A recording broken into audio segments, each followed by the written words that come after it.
Marniyuli mərkəzi Həzrəti İmam Əli məscidinin təşkilatçılığı ilə 11-ci imam İmam Həsən Əskəri əleyhissalamın Mövlud bayramı qeyd olunub.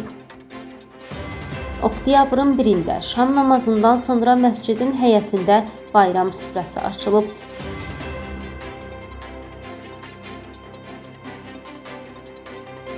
Tədbirdə çıxış edən Mərkəzi Məscidin axundu İmam Cümə Hacı Hacıyev günün mənası və əhəmiyyətindən danışıb. Bismillahirrahmanirrahim. Mehriban və bağışlayan Allahın adı ilə bugün bildiyimiz kimi 11-ci imam İmam Həsən Əskəri əleyhissalamın Mövlud günüdür.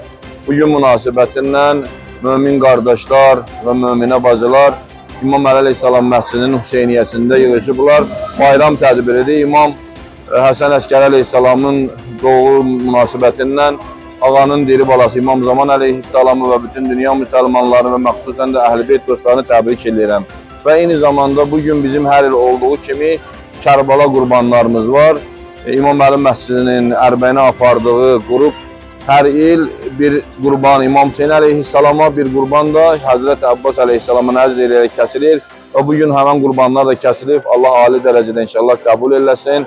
Allah inşallah İmam Həsən Əskəri əleyhissalamın dünyada ziyarətini və axirətdə şəfaətini hamılarımıza nəsib eləsin. Vəssalamu aleykum və rəhmətullah.